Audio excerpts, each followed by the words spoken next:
Že tukaj Valentin. Danes bom govoril o določenih besedah, do katere imajo nekateri ljudje predsodke, in to tudi v povezavi z določenimi duhovnimi mojstri in duhovnimi potmi ali smermi. Pred nekaj meseci sem prebral knjigo z naslovom Kurz gleda, duhovna pot najvišje modrosti, v kateri avtor zelo nazorno in praktično opisuje, kako je možno svoje življenje urediti v skladu z določenimi duhovnimi modrostmi, če uporabljamo besedni izraz Kurz gleda. Pred meseci sem tudi poslušal videoposnetek znanega duhovnega mojstra Oshoja, kjer je tudi imel predavanje, na katerem je pojasnil zelo zanimivo in nadvse pestro uporabo besede fuck oziroma jebanje po slovensko. Besede so definirane z drugimi besedami v slovarju. Vsaka beseda je zaporedje določenih črk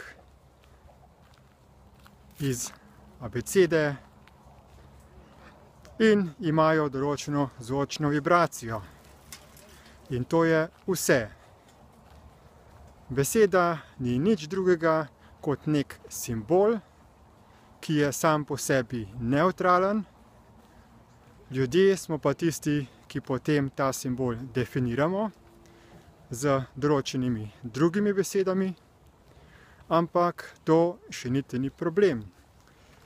Problem nastane, ko ljudje začnemo besede čustveno presojati in jih deliti na sprejemljive in nesprejemljive. Na besede, ki jih smemo uporabljati, ki jih je dobro uporabljati, in na besede, ki jih ni dobro uporabljati, ker so preveč grde, vulgarne in neprimerne. In ena izmed teh besed je tudi beseda jebanje oziroma fuck po angleško. In številni ljudje, ko slišijo to besedo, zelo intenzivno čustveno reagirajo. No, zelo so me navdušili oziroma me navdušujejo tudi posnetki predavanj gospoda Bernarda Pulmana, ki je po moje trenutno največji mojster na področju razumevanja, kako ta svet deluje, kako celotno stvarstvo deluje. In posnel je ogromno avdioposnetkov, ki so objavljeni v obliki YouTube videoposnetkov, v kar nekaterih pa tudi zelo sočno uporablja besedo fuck. Ko sem nekaterim ljudem priporočil ogled teh videoposnetkov, so čustveno reagirali, češ da nek razsvetljeni mojster, neka oseba, ki ima visoko zavedanje, nikakor ne bi drznila, da bi uporabljala besedo fuck. Kajti ta človek je bil prepričan, ki je čustveno reagiral na te videoposnetke, da duhovni mojstri uporabljajo samo prijazne, ljubeče besede, kot je ljubezen, sreča, veselje, radost.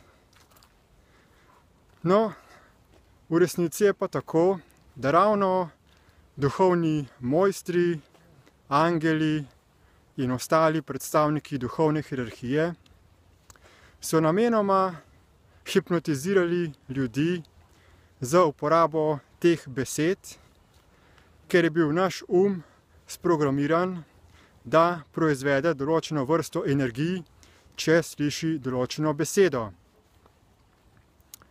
In na ta način, ko si poslušal nekega duhovnega mojstra, ti je za uporabo takih zvenečih besed aktiviral določena čustva. Ti ljudje so znali igrati na čustvene tipke ljudi. In seveda take pristope uporabljajo tudi politiki in vsi, ki želijo manipulirati za množico, da bi dosegli neke osebne cilje.